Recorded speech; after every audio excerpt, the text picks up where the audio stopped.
O que se pode esperar de Jair Bolsonaro, candidato polêmico à presidência do Brasil? O conservador Jair Bolsonaro, que se destacou nos últimos meses por suas declarações a favor dos torturadores da última ditadura militar do Brasil e insultos à população da origem africana, oficializou a sua candidatura para as presidenciais em outubro de 2018. A Sputnik faz uma análise dessa figura polêmica.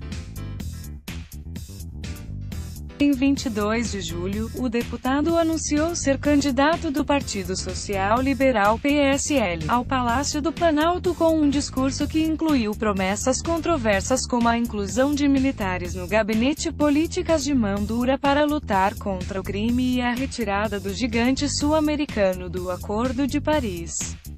Segundo o analista internacional Andrés Del Rio, professor da Universidade Federal Fluminense, UFF, a irrupção de uma personagem como Bolsonaro, superado só pelo ex-presidente Luiz Inácio Lula da Silva, 2003 a 2011, cuja elegibilidade não está garantida devido à condenação judicial que pesa sobre ele, coloca a candidatura de outras figuras em uma situação particular. Para o especialista, a ascensão do político do PSL se insere em um movimento presente em todo o mundo. Del Rio considerou que, tal como aconteceu com o Donald Trump nos USA, Bolsonaro atraiu muitas pessoas que sentiam que alguém supostamente de fora do sistema e que fosse mais duro poderia acabar com a corrupção e a política tradicional, segundo disse na entrevista à Sputnik Mundo. Esta ideia de tornar o sistema político em algo apolítico, é para o professor, um perigo. No entanto, no contexto brasileiro de uma profunda crise econômica de mais de 2 anos, de aumento do desemprego e da insegurança, as palavras radicais de Bolsonaro conseguem atrair pessoas. Perante a necessidade e urgência da fome e medo que dominam o cenário brasileiro, Jair Bolsonaro aparece, como lhe disse, com a missão de recuperar o moral. Na realidade, essa pessoa é muito conflituosa, com casos de corrupção com toda a família trabalhando no Estado. Além disso, geralmente está no extremo de qualquer posição política, opina o analista. Quanto às promessas de mão dura para combater a insegurança, os fatos recentes no país demonstram que uma intervenção militar somente multiplica as mortes. Além disso, o cientista político citou casos como o do México na guerra contra as drogas, um conflito que provocou centenas de milhares de mortos em pouco mais de 10 anos. Por outra parte, explica, amplos setores dos empresários e o sistema financeiro creem que Bolsonaro pode disciplinar muito mais a sociedade que um candidato mais democrático, no momento de aprofundar as reformas impopulares de ajuste econômico. A este apoio se deve somar o do eleitor que encontra um discurso simples com o que se identifica. Bolsonaro fala de uma forma muito empática e para muita gente, o que é muito bom para um político, assinalou. Mas não tem todo o vento a seu favor. Uma boa parte dos grupos midiáticos, principalmente o conglomerado Globo, são mais propensos a apoiar a candidatura da coalizão do centro encabeçada pelo ex-governador do estado próspero de São Paulo, Geraldo Alckmin, presidente do Partido da Social Democracia Brasileira, PSDB, atual aliado do governo de Michel Temer. Por um lado, há uma parte do mundo empresarial e financeiro que quer apoiar Bolsonaro. Por outra parte, há quem olhe para ele como uma pessoa que não sabe para onde vai disparar, nem como se pode controlar, avaliou Del Rio.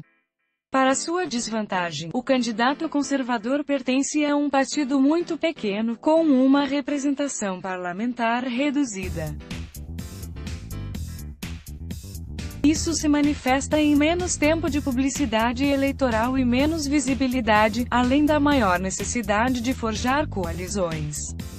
Basta pensar que Dilma Rousseff, presidenta eleita popularmente em 2014 e destituída na sequência do polêmico processo político em 2016, tinha 11 partidos na sua coalizão de governo.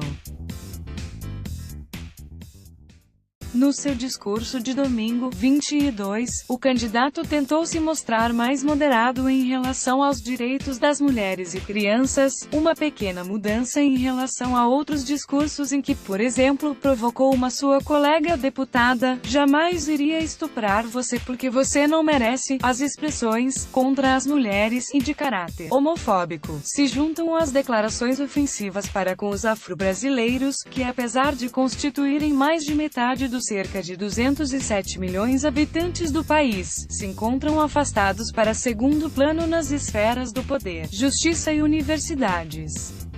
Segundo Del Rio, para analisar estas declarações de Bolsonaro, que disse que os negros não servem nem para procriar, é necessário ter em conta a variável da escravidão na história do país, o último do hemisfério ocidental a aboli-la em 1888, e o país que comprou e vendeu mais escravos. O Brasil é um país extremamente racista. Às vezes as pessoas confundem a alegria brasileira com as questões raciais. A questão racial não está resolvida hoje em dia, está pouco pacificada e ainda, apesar das políticas inclusivas e afirmativas nos governos do Partido dos Trabalhadores, PT, falta muito para fazer, disse o analista.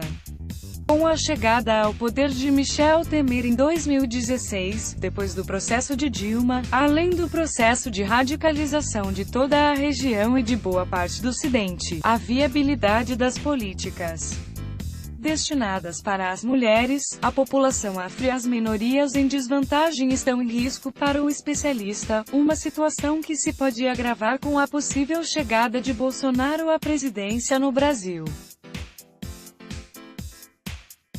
Bolsonaro, de religião evangélica e identificado com as correntes mais conservadoras deste movimento confessional, manifesta-se pouco tolerante em relação a qualquer religião que não seja da mesma linha.